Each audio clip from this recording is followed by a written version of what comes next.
What's up, everybody? This is Herschel Froome from High School Top 200, and this is the Top 200 podcast. Welcome to the Monday morning meeting. This is what I'm going to be calling this from now on. This is just for discussions of what happened over the weekend, with scores, rankings, things like that, and just some general sports stuff that I want to talk about as well. And so we're going to discuss. Like I said, I'm going to explain the rankings as well for people that are new to High School Top 200, because maybe your son just made first 15 this year and you're kind of not used to this kind of thing, or you don't really watch American sports and how things work and how rankings work. And so I'll talk a little bit about that. Also, I want to go over the scores, who looks good and who kind of doesn't, or who kind of surprised me. I'll talk about the St. Kitts game and Hastings game. I'll talk about my thoughts on the St. Bede's and St. Andrews. Also wanted to talk about player rankings, and because there were questions on why, on where I ranked different players and why I ranked them in those positions, and how I got to those kind of points. I also want to talk about Marquette King, who's that football player that says that he will dominate rugby. Which is stupid. It is dumb. He's an idiot for saying that, because he probably doesn't know the difference between rugby league and AFL. So, like, I don't know. It's just Americans talking. They're just annoying like that.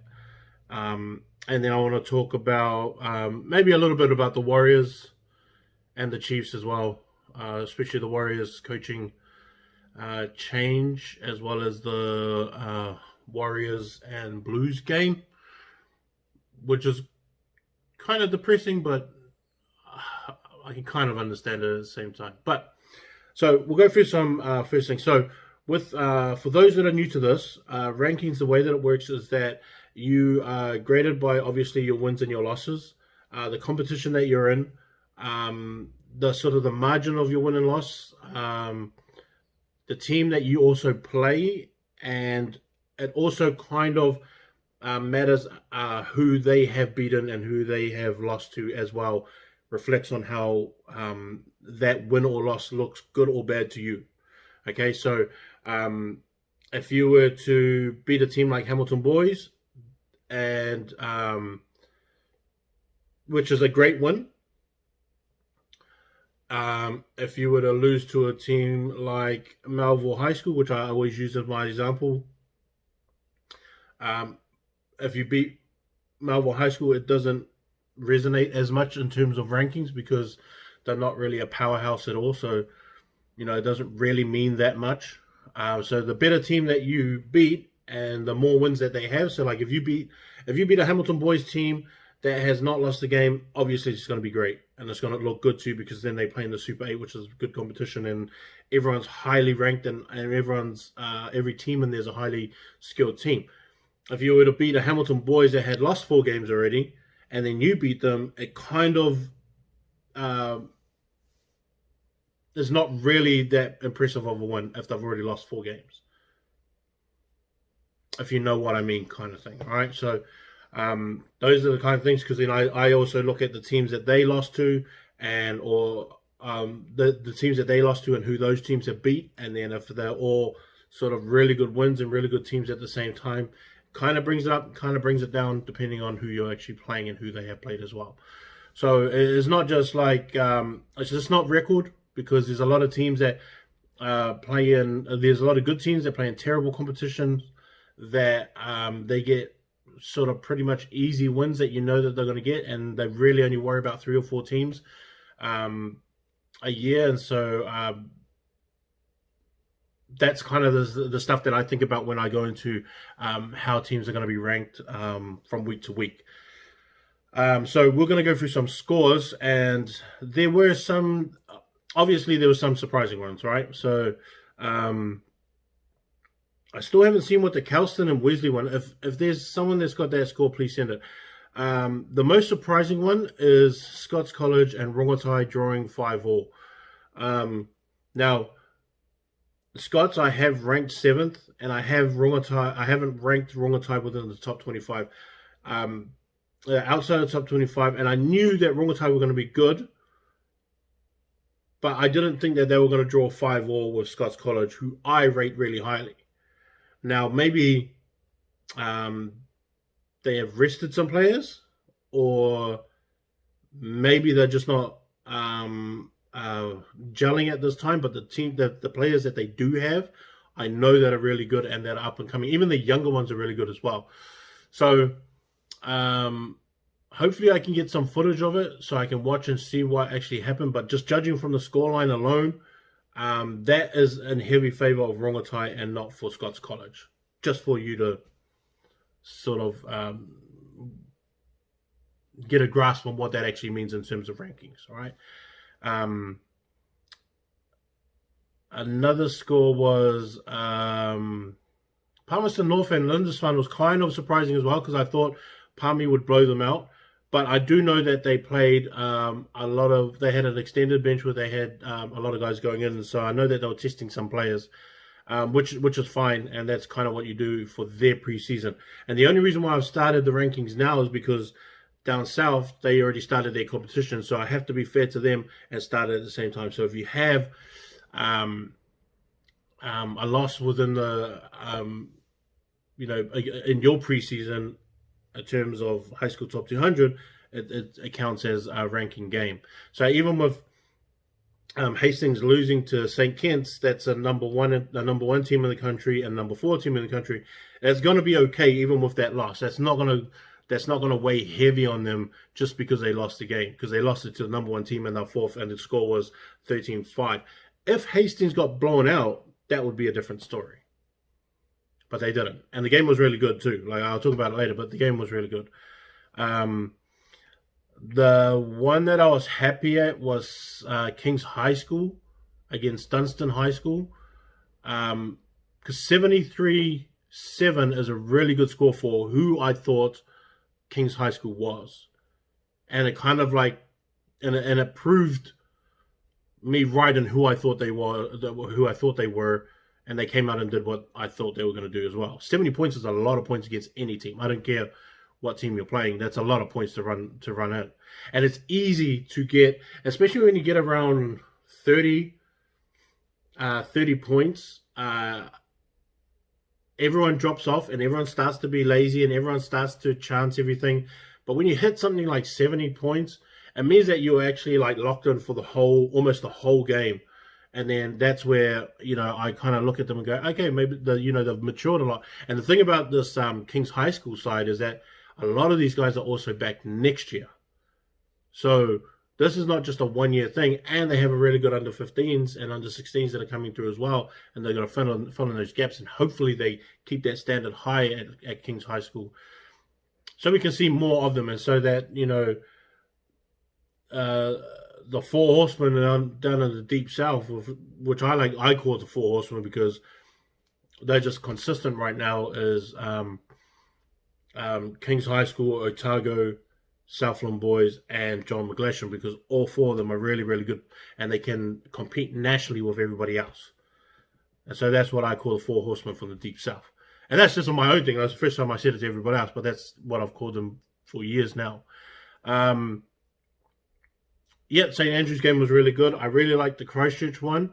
The St. Peter's one, I knew was going to be close, and I've ranked them St. Peter's 12 and Rotorua Boys 17, and it kind of reflected my rankings because they won 23-17. The Sacred Heart one was a bit of a blowout, which I didn't expect. I expected them to win. I just didn't expect them to blow them out like that. So St. John's has got to do something. This is St. John's Hamilton. They've got to watch that game, look at it, and then really lock them, because they've got Hamilton Boys in a few weeks. They've got Rotorua Boys this coming week. And then I think it's Hamilton Boys the next week. So they've got good. That's a good preseason game too. Those are good preseason games. If you're going to play Sacred Heart, Hamilton Boys, Rotorua Boys, and I think the other one is St. Paul's as well. That's a really good preseason. And you may get smoked in all those games, but at the same time, as long as your boys are taking out things that they can learn and improve on once their proper CNI season starts. At least they know. At least they know what level they have to be at, and they can play to that. And the St. John's team is all coming back next year. Probably 3 not coming back. That's about it. And so there's a lot of positives in that. Silverstream in town. That was pretty much a good reflection on my rankings, because I had Silverstream ranked 15th and town 25th, and that was a 10-point win for Silverstream, 24-14, which is really good. And I kind of expected that, but I do expect town to actually get better throughout this year, and I'm kind of thinking that at some point town needs to jump over those other teams because of the team that they have coming back. I think that they've got a lot of talent and a lot of guys that are returning, and so they really need to capitalize on that and make that work for them, because having experience come back, especially in a Wellington competition when you already know what their level is, has to mean something. And so they have to do something, and they just have to get better. And it's great for a first game anyway. New Plymouth and Wanganui, that's a pretty good score as well. 3 points apart. Wellington Collegiate is a really good school.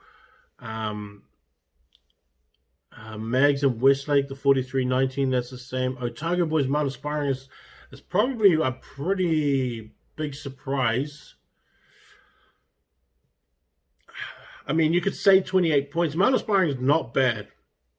I mean, they're not a bad side, but I mean, Otago Boys, maybe because Otago Boys have had a lot of guys leave from last year, and so I can kind of understand it. Like, all these guys are going to have to build different and new combinations and see how other people play and all that kind of stuff. Nelson running up a good score. Canterbury, that was a good one as well. Rafco had a good win. Is it Cullinane College?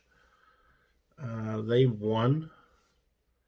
St. Peter's and Tangaroa, if someone's got the score for that, please send it through.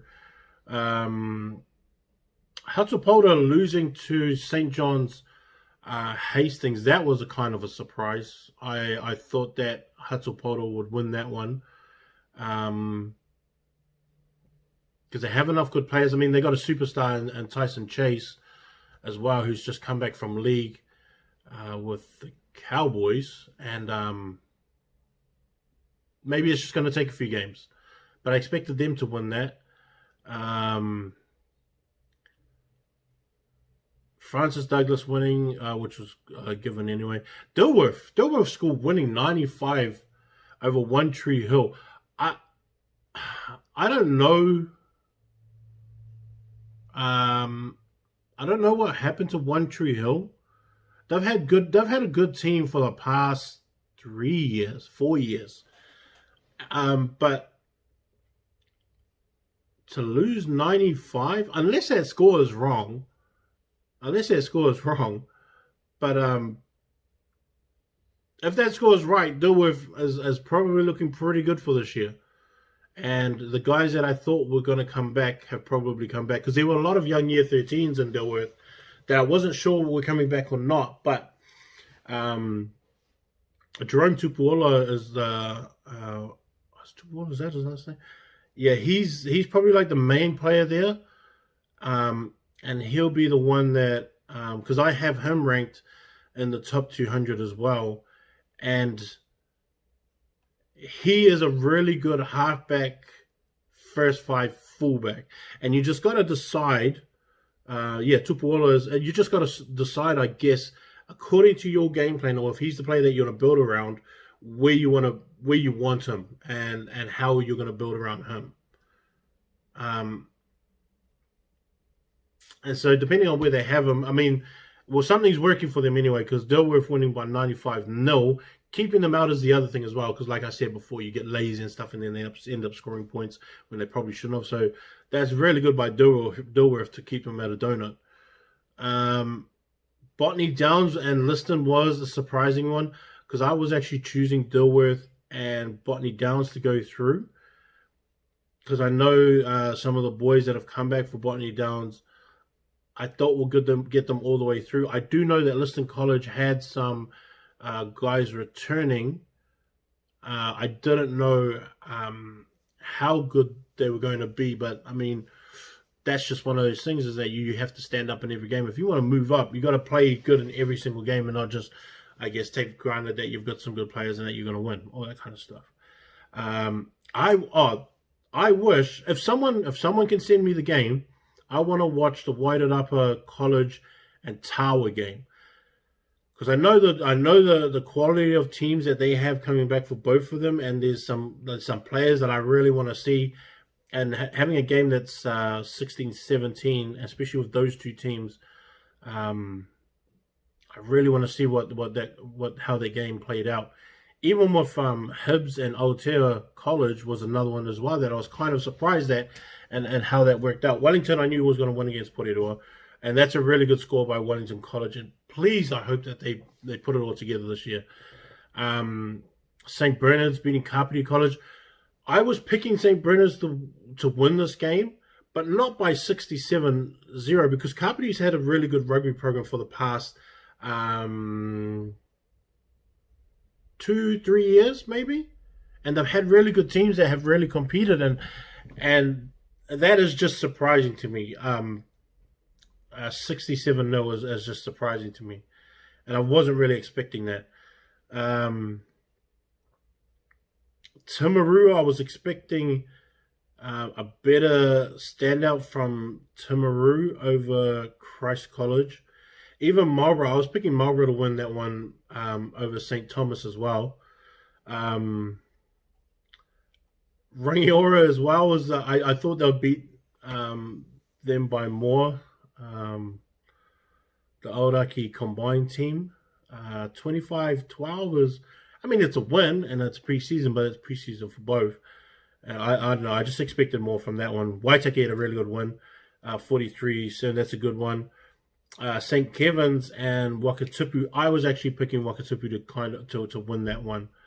I also want to see that Southland John McGlashan game as well. If someone can send me the game, I would love to watch that one and just see what happened in that game.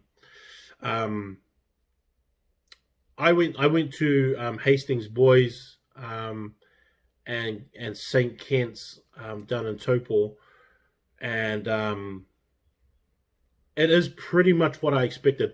The thing with St. Kent's is that St. Kent's have a backline that is really, really small. Like Jade Stewart didn't play; he just had a little bit of a niggle injury. Him and Benaki didn't play, and for St. Kent's, who are two major pieces to that. And so Xavier stepped in, Talea stepped in at first five. And in the back line, they had 4 year 11s and 1 year 10 in that back line on Saturday. And Hastings was also missing some players too, which would have changed it as well. And I want to see those two teams at full strength in about 2 or 3 months.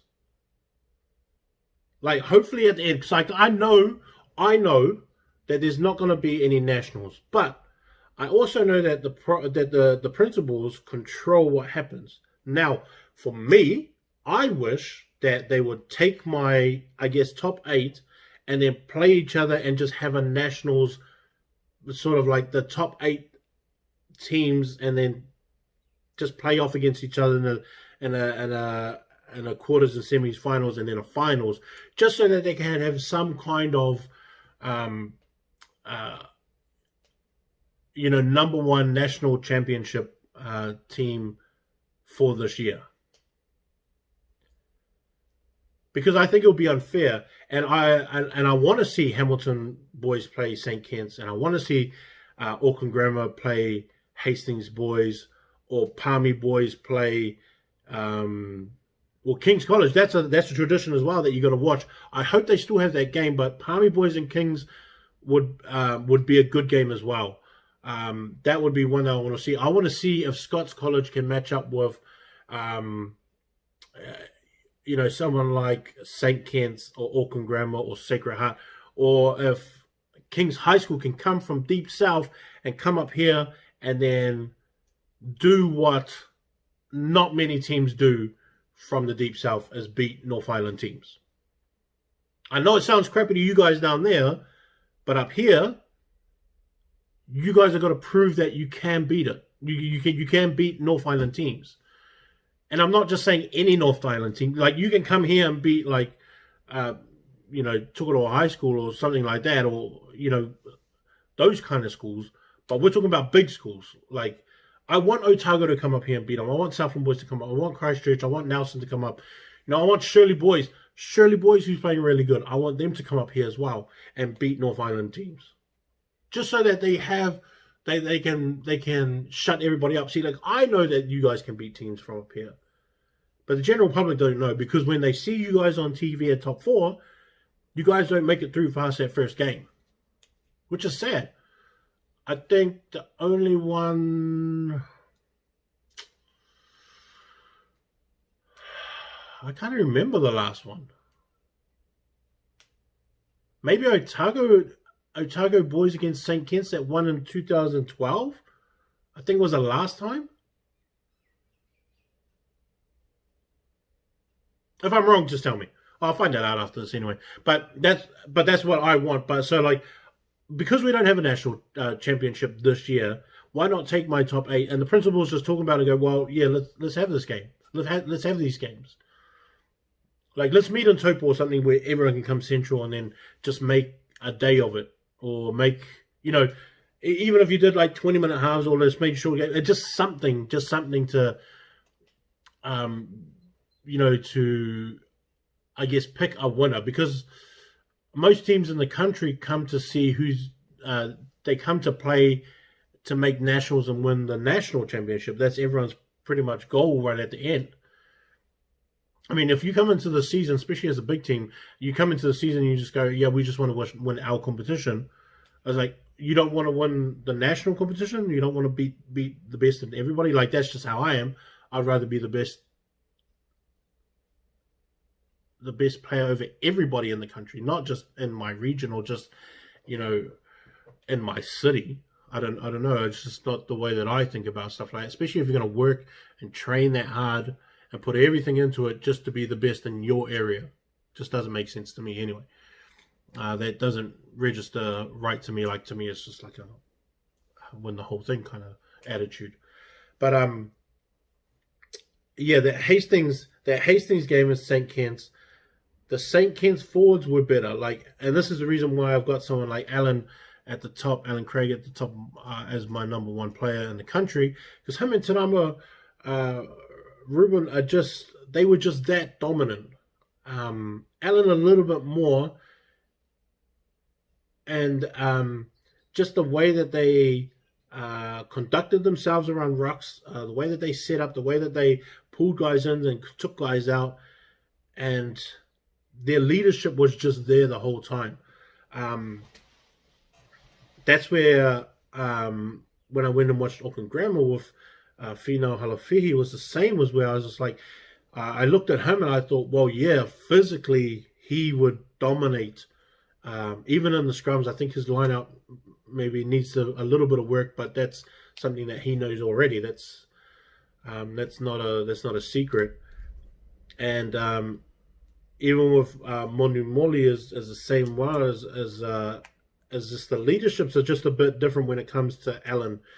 And the way, and like, he's not even the captain. Like, he's not the captain of St. Kentigern's, but I think at the end of the year, when it comes to New Zealand secondary schools, if they still carry on with their plan of having a team, I think that he should be our captain for New Zealand secondary schools. To me, it's just that's just what he expresses in the way that he plays and the way that he conducts himself. And I'm not saying Will Bass is not a good captain. It's not at all, because he is a good captain. He played good on Saturday too. But yeah, that's some of the reason why Alan was picked as my number 1 player anyway. So back to the game is that they played off of a young backline.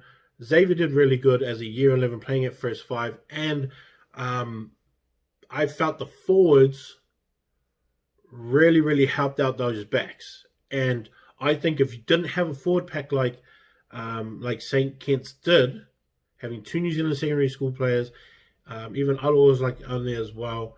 Tankalose was really good. Melly was really good. Melly Young Ying was really good. Lost a lot of weight, looks muscly as too from last year to this year. The other one that I really like, and Basin was another one was really good as well. And those guys I thought really helped out the backs. And that young backline wouldn't have been as good if those forwards weren't there, really sort of taking the pressure off them to attack, taking the pressure off them in terms of defense as well. That's where Will Basin got around the field really good. At the same time with Hastings boys also had a few players missing that would have made a really big difference as well. But Andrew Hayward was awesome. I thought he was really good in the midfield. What's his name? Adam Bibby was at the back at fullback. He was really good. Troyden was out on the wing, who did really good as well. Tini Nu'u was the prop that I thought was really good. I guess put a lot of pressure on St. Kitts as well. I think they need to probably work on their scrum, and because it's new as well, it's a new scrum, new front row, and so they just got to find their place. And it's good that they played a school like St. Kitts where they can sort of just fix it up and fine tune it a little bit as well. The locks were awesome.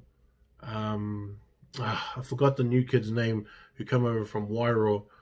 Who's in there as well, and he's done really good. Josh Berry, who's come down from up north, he played really awesome yesterday as well, and really solved that lock position that they have there. So it was just a really good game to watch, and it was both ways as well. It wasn't just one-way traffic at all. Like, both teams had opportunities. Hastings probably messed up two really good opportunities where they should have scored, and St. Kitts messed up one that I thought was right there for them to score, and they just didn't get it through. St. Bede's and Stack was also another good game that I watched it last night when my family went to sleep, and I like George Methven is I think he is the best number 8 that we have in the country. Because and the other thing, because I see Tadama Ruben as a 6, I don't really see him as an 8. I actually see him as a 6 more than an 8. And so if there was a New Zealand secondary schools, I would have them 6 and 8, and probably like as right now, like Hugh Taylor will probably be my 7 right as of right now.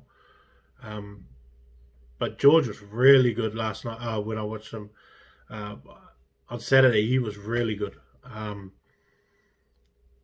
I actually thought that he kept them in the game. I'm glad that Leo's back. I'm glad that he came back. Sam played really good as well. The front row did really good, better than I expected. I really like Will and Torian for Stack. Torian Barnes and Will Stoddard, who got the player of the game for that as well. Lino must be injured, or else, him and Jack must have been injured. But once urged to come back, to me, I think it would probably be a lot better, and maybe give them more attacking. I think that's what. I mean, more organised attack. I think that first 5 did good. I just think Jack's probably better. And so I just want to see how it is with that that back line all put together when everyone's there and everyone's healthy and all that kind of stuff. So, yeah, I thought it was a really good game. Maybe a little bit too high scoring, but I mean, it's still just the first game of the season. So, all that defensive stuff will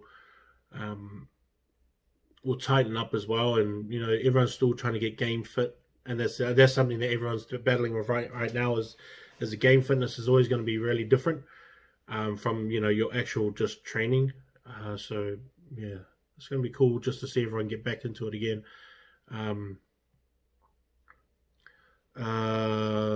Like I was explaining before, the player rankings is that because people had questions about why I ranked those guys in those different orders. So like for me,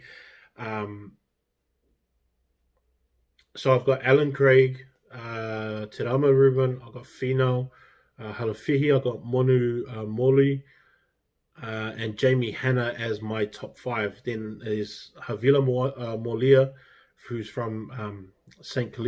Paul's Collegiate, Jack Parker, who's from New Plymouth Boys High, he's their first 5. Then I got Viliami Vailea, who's the fullback from Aurere, Hugh Taylor, who's the open side from Napier Boys, who was at Wairoa last year, and then Shay Clark. And Shay Clark was the other one that people were asking about and why he was there. Shay Clark, to me, I think if he wasn't he played so good. I thought Shay should have been in the Barbarians last year. I think he should have been New Zealand Barbarians last year. Because Shay to me is a tough dude who's really physical, who's really strong, but he's controlled about it, which is different from other people. Like Shay, to me, Shay knows how to control his aggression, and it doesn't get too far ahead of who he is. And that's what I like so much about him, is that he could easily be a bully on the field, but he doesn't. He just does what is needed to be done. And then he stops it there, figures out where he needs to be on the field, and then drops back into place. Even with his ball running skills, he's not...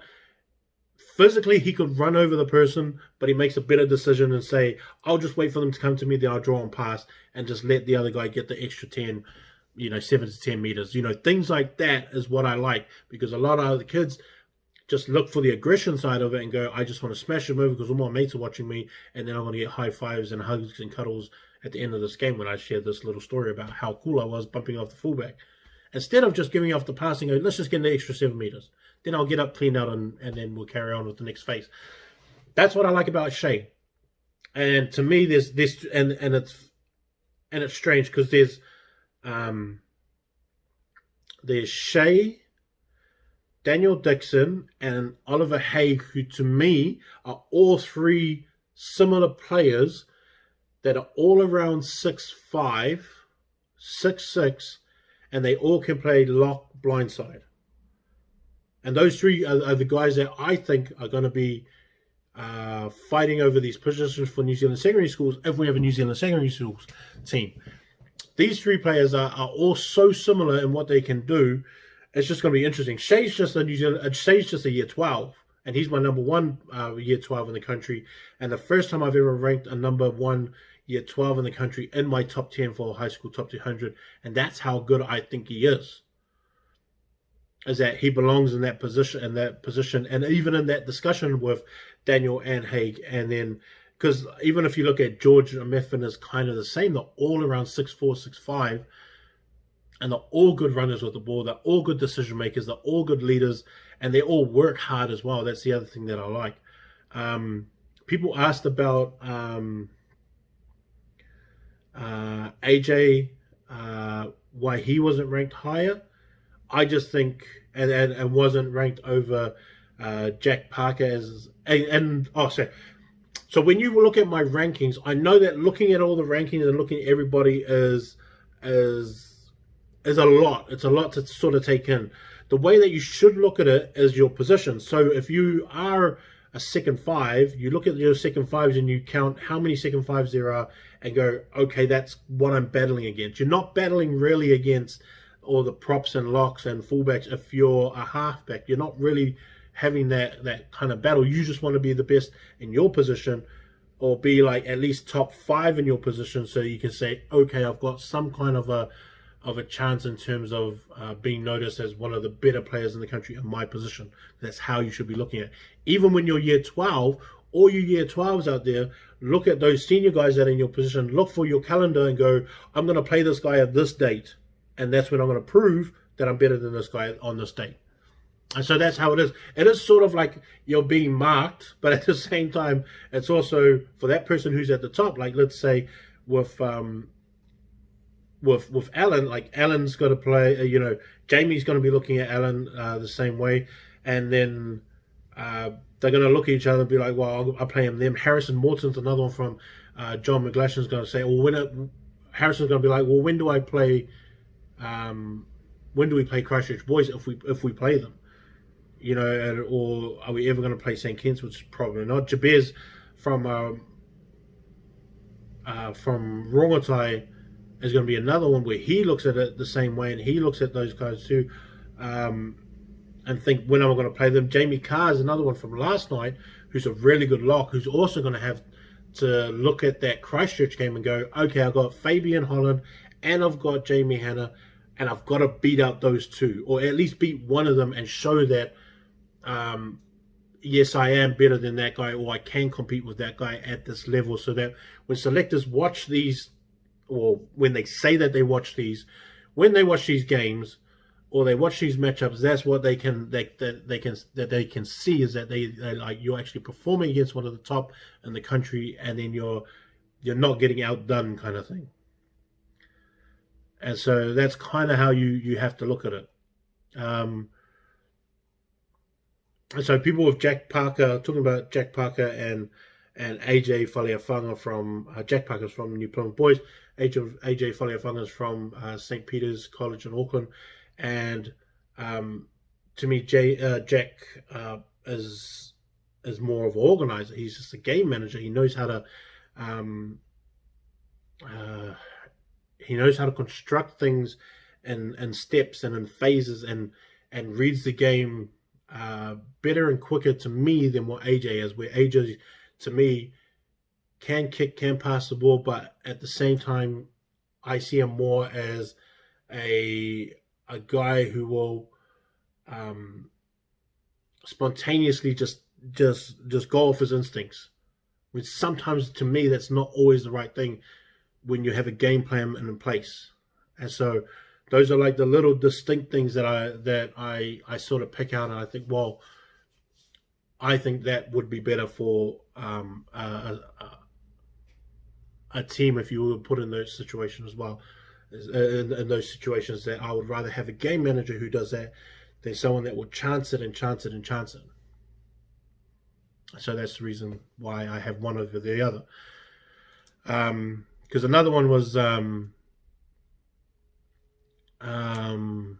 was it? Yeah, the Ethan. So Ethan Martin from Napier Boys High School, and then Viliami. And people got to remember as well, Viliami's signed with the Warriors, I think. So he's not going to be considered for New Zealand secondary schools, but he still plays rugby in First 15. So I have him in the rankings there. And there's a few guys that are in here as well, like Chris, that I just saw from Mags, who is a Newcastle player.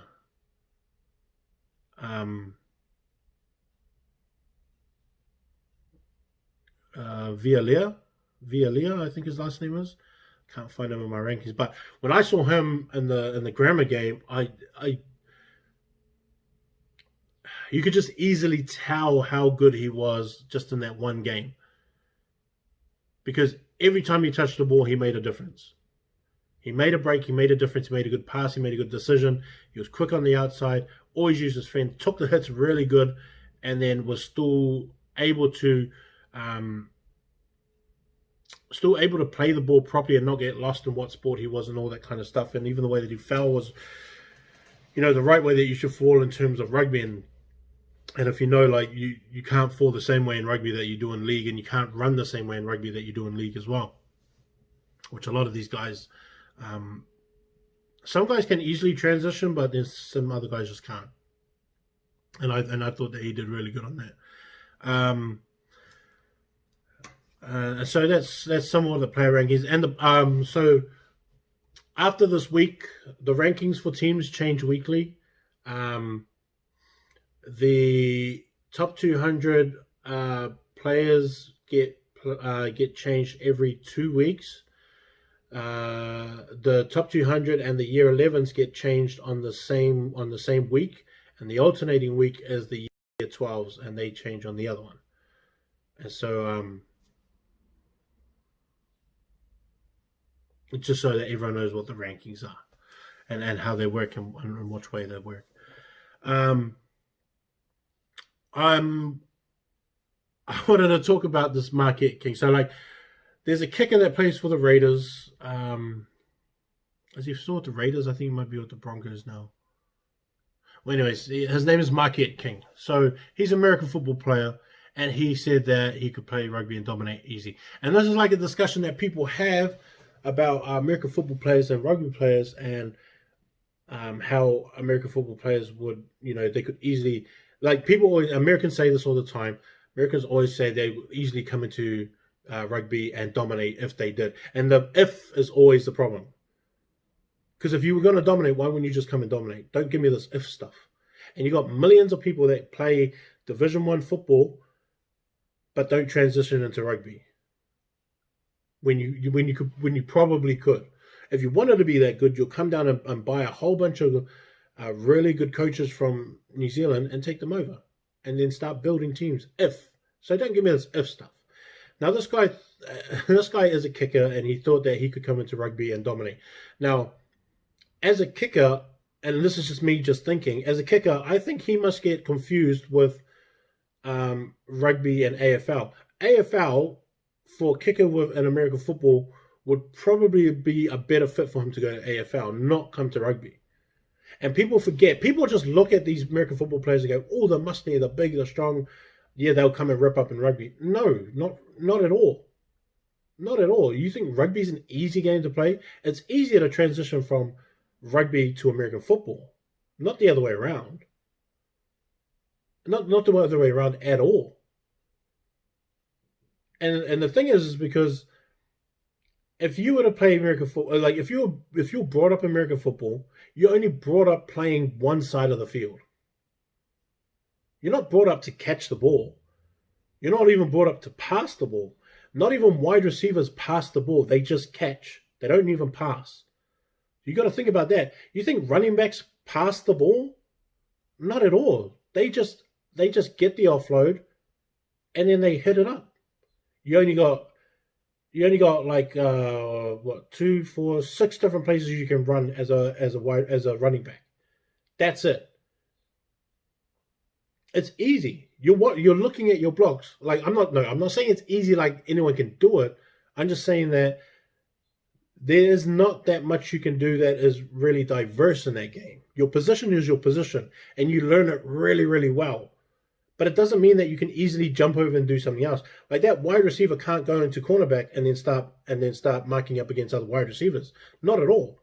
He can't even go into linebacker or even to free safety or safety and do the same things that those guys are doing. Safeties and cornerbacks can't just jump into wide receiver and do that, or they can't just jump on the line and start blocking people, or they can't just jump into defensive end and then start like playing on the edge. It's not the same. Whereas rugby, you have to play both sides all the time. Your mind switches from offense to defense within a split second. Once you get a turnover, all of a sudden now you're into drop back, let's start setting up our runs, to damn it, they just stole the ball, let's push up on defense. So there's two different things. And then the other thing is that your muscle memory when you're growing up is brought up to do those things. It's not brought up just to switch. Like even for us, if we were to transition, so like for me, if I saw an open side or if I saw a blindside or a number 8, I would tell them our best chances is that we play on the outside edge and we just rush all day. It would be hard to play middle linebacker. Middle linebacker, we could move the same, but you would have to learn the game a little bit more. Like, you would have to be in the classroom more than anything else. The movements are okay. The movements we can pick up.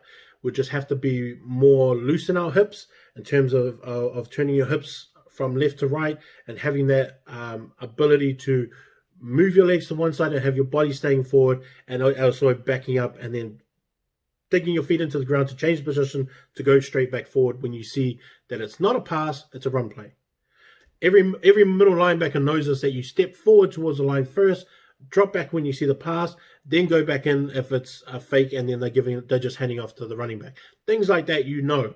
Even when you look on the side for middle linebackers, you're also, once you're pulling up, you're looking to see how many tight ends that they have, whether it's 1 or 2, then you adjust accordingly. Because the edges can still rush, then you can tell your free safety or safety, pick up one of those tight ends, and then I'll pick up the other one, and then my other linebacker will pick up the other one. Things like that is what you would have to learn if you were going to go from being an open side, blind side, or number 8 into that, because that's how you transition those players. Even our big locks will have to learn. No, you're not going to be touching the ball. You're probably best to be a tackle, which is the person that protects the quarterback and having long arms, quick feet, long arms, and you're not actually big guy like me. If I was playing football, I'd probably be a defensive tackle or nose tackle or be in the guards. I'm maybe a little bit too tall for guards, but because I'm like 6'5", but I'll be in those positions. Our props will be good guards and centers. There'll be better guards because the center, you'll also have to learn the game because you're the one that's calling the audibles. You're calling the assignments on audibles to say, no, you're not picking up. You leave the D tackle alone and you get the linebacker. Leave the D tackle for someone else. Someone's going to sweep around the back, and they do all that kind of stuff. So a center has to be really smart too. So if we were just to transition to them, those will be the kind of things that we would have to think about. Them transitioning to us in terms of rugby or even league. Like, league will be a better fit, but at the same time, they still have to run and pass the ball and drop back and things like that. Marquette King, who thinks that he'll dominate rugby, give him rugby or league. He's a kicker. You don't even know if he can catch the ball.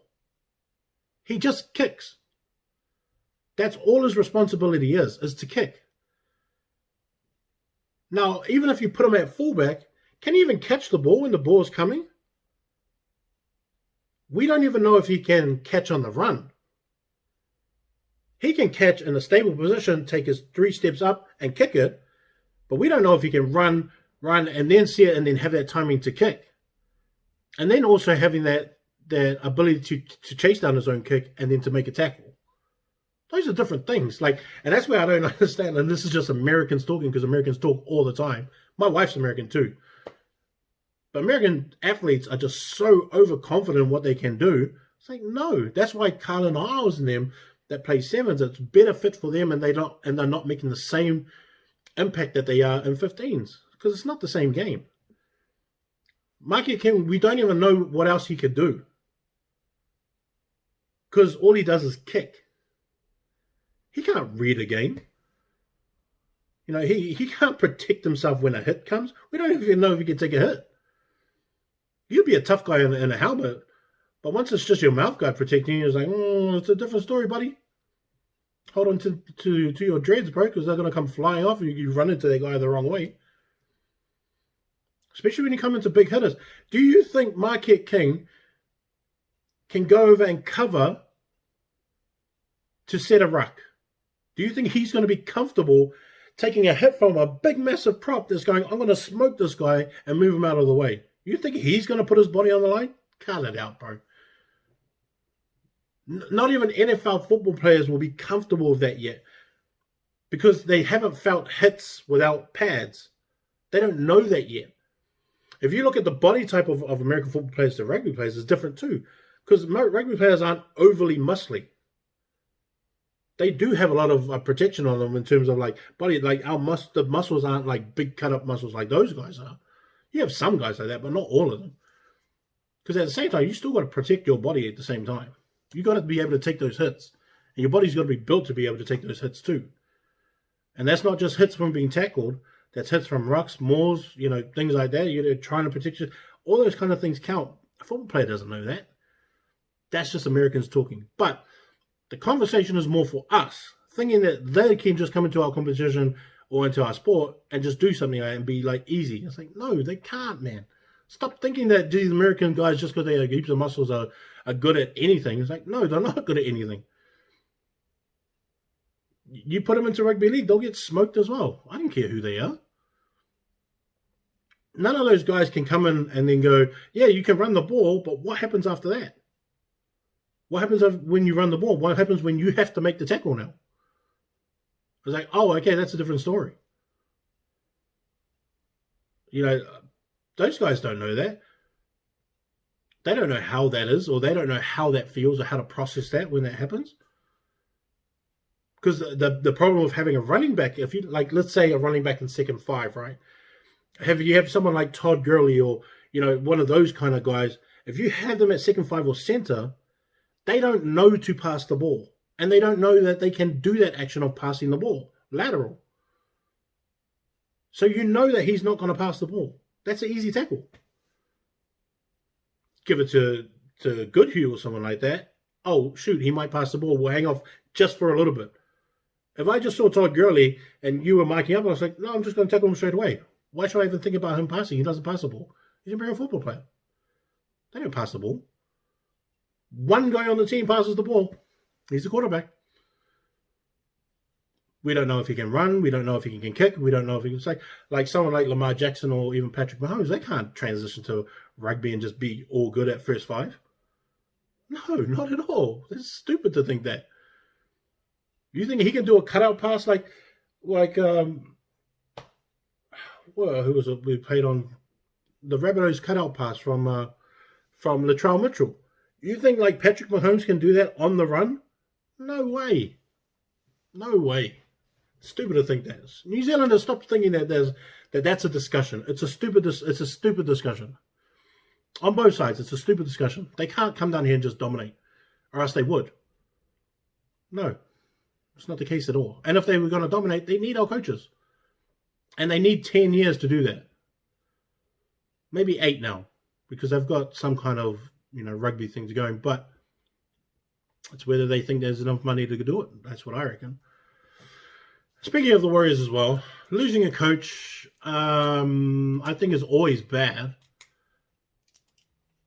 But in terms of the Warriors, it's got to change somewhere. And you can't always just blame the players. It's not always them. It's always, and it can be from anywhere from, the front office to the coaching staff to the players. But I think he's been in there too long to go, well, it must not be the players, because he's gotten rid of some players. Over these past years, he's gotten rid of a bunch of players, actually. So maybe it's not the players. But who are we going to get now? Like, those are really good ones where I saw that one, Jeff Tuvia. I hope he comes over. He'll be pretty interesting too, to see what he can do with us.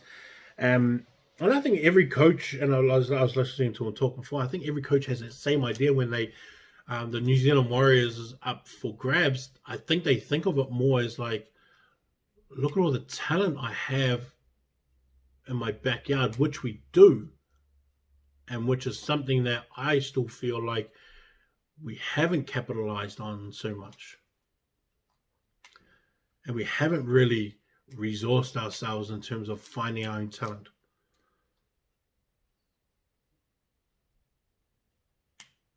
Because if that was me, I'd be trying to transition a lot more rugby players than I have already.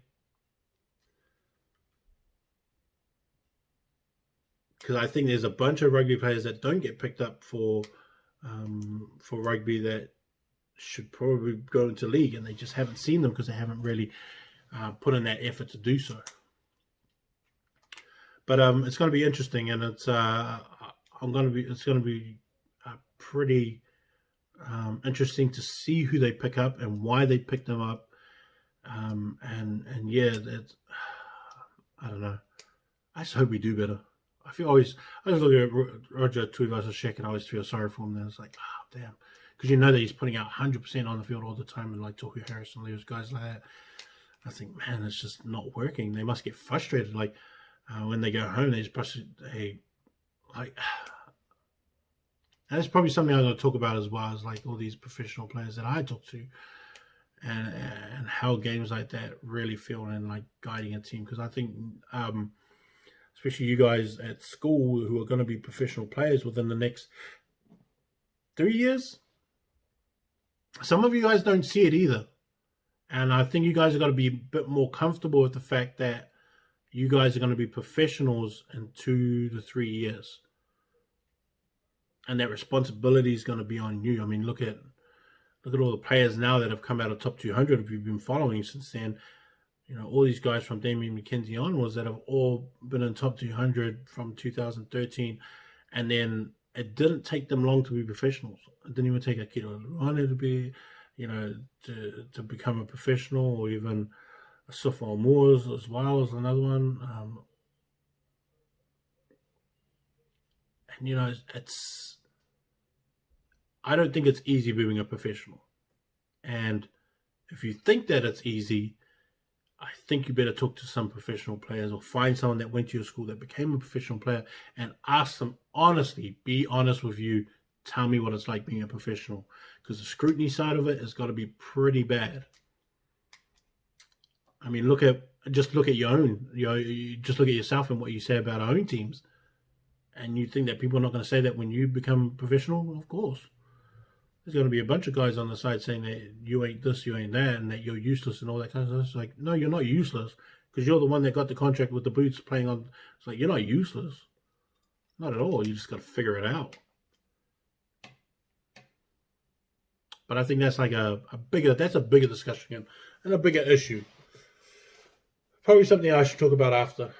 But anyway, this is the Monday morning meeting. High school top 200. This is Herschel, man. Peace.